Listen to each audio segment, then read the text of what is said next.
What's up guys, it's me Jeremy. The playstyle of building damage on a support is starting to gain a little bit of popularity, and I used to think playing support like this was pretty bad, but with the new AP item changes, it's definitely not overpowered, but it is kind of good, and I do think it is a little bit underrated, and it's definitely a super fun way to play support. Let's get started. So the main reason that this playstyle of building a sightstone and then transitioning into a damage build of AP items is starting to gain a lot of popularity is due to the new AP items that came out in patch 5.13. With the addition of items like the new Rylai's and Leandri's and others, supports can get some meaningful utility from just a single AP item. As well, the cheaper parts to build make it much easier to pick up, say, a needlessly large rod after a back, so you can get some power a lot earlier and start snowballing a lot faster, especially since you don't often back with too much gold, since you're a support, even if you win a fight. So the change to make the parts of major items cheaper was actually a pretty big buff to this support playstyle. And what the playstyle is fairly simple. You play a utility, high damage mage, and after picking up a sightstone, it's very important, you must pick up a sightstone.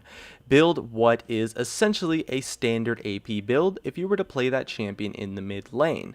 Things like Cassiopeia, Brand, and Vel'Koz support are among my favorites to build in this way, but you also have loads of other options too.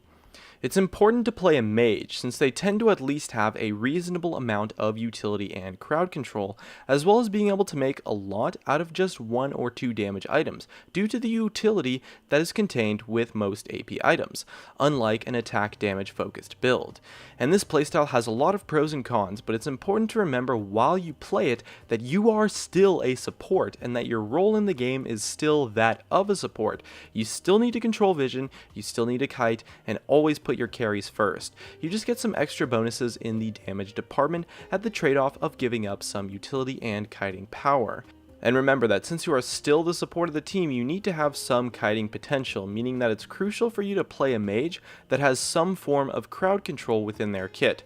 So sorry guys, but Nidalee support probably isn't going to cut it.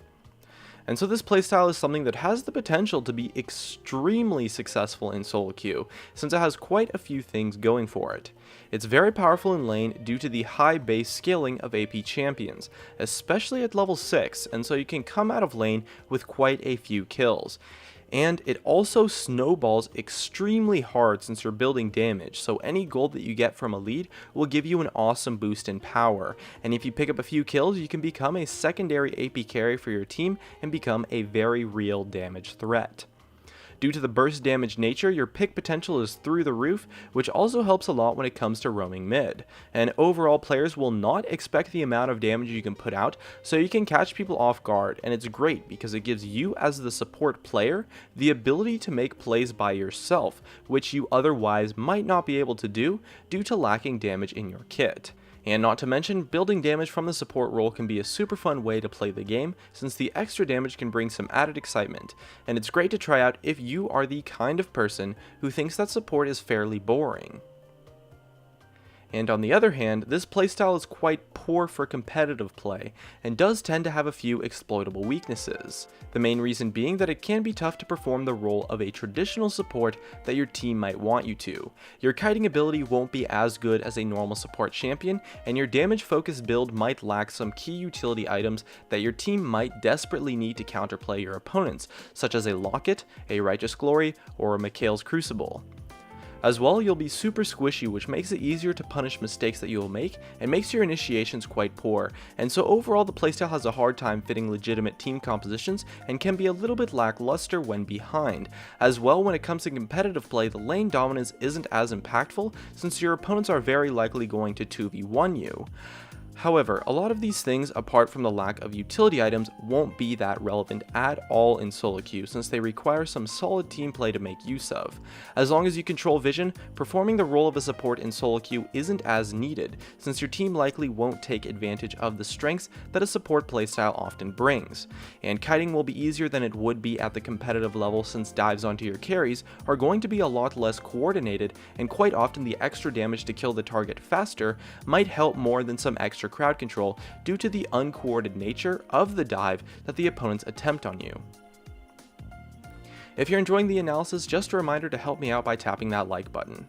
Also, it's worth noting that this playstyle of support has a somewhat different nature when it comes to matchups.